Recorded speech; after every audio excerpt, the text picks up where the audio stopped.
ఈ ఒక్క ఫ్రూట్ వల్ల మనకున్న gut issues, immunity issues and high sugar issue ఇవన్నీ ఫిక్స్ అవుతాయి. మరి అదే ఫ్రూట్ వస్తుంది. ఇదే ఆ ఫ్రూట్. ఎంతమందికి ఈ ఫ్రూట్ తెలుసు? వినాయక చవితి రోజు మన గణపయ్యకి పెడతాం. Ganapayya favourite fruit. దీన్ని ఎలిక్కాయ అంటారు. దీన్ని చాలా మంది వినాయక చవితి అయిపోగానే నిమజ్జనం అప్పుడు వినాయకుడితో పాటు నిమజ్జనం చేస్తారు ఈ ఫ్రూట్ని. బట్ ఈ ఫ్రూట్ వల్ల ఉన్న బెనిఫిట్స్ అనేవి ఎన్నో. సో దాంట్లో కొన్ని ఇవాళ డిస్కస్ చేద్దాం. అంతకంటే ముందు నన్ను ఫాలో కాని వాళ్ళైతే ఫాలో చేసేయండి. సో ఈ ఫ్రూట్ అనేది మన గట్ హెల్త్ని ఫిక్స్ చేస్తుంది.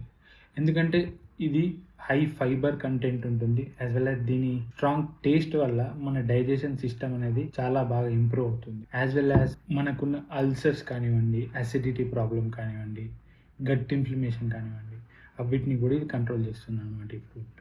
దాంతోపాటు మన ఇంటెస్టైన్స్ అనేది క్లీన్ చేసేస్తుంది న్యాచురల్గానే ఈ ఫ్రూట్ వల్ల. ఇంట్లో ఉన్న high vitamin C as well as anti oxidant వల్ల ఆటోమేటిక్గా మన ఇమ్యూనిటీ అనేది ఇంప్రూవ్ అవుతుంది. అంతేకాకుండా మన బాడీలో వచ్చే వైరల్ ఇన్ఫెక్షన్స్ కానివ్వండి, ఫంగల్ ఇన్ఫెక్షన్స్ కానివ్వండి, బ్యాక్టీరియల్ ఇన్ఫెక్షన్స్ కానివ్వండి, వాటి నుంచి ఇది మనల్ని కాపాడుతుంది ఈ ఫ్రూట్ని రెగ్యులర్గా తీసుకుంటే.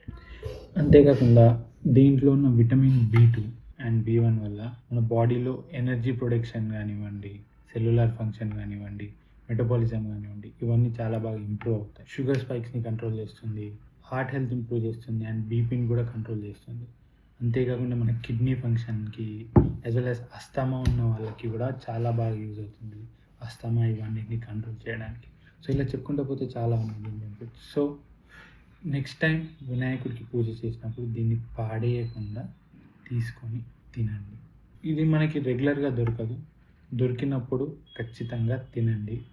మీ హెల్త్ అనేది చాలా బాగుంటుంది. అండ్ ఇలాంటి మరింత ఇన్ఫర్మేషన్ తెలుసుకోవాలనుకుంటే నా పేజ్ని ఫాలో చేయడం మాత్రం మర్చిపోకండి.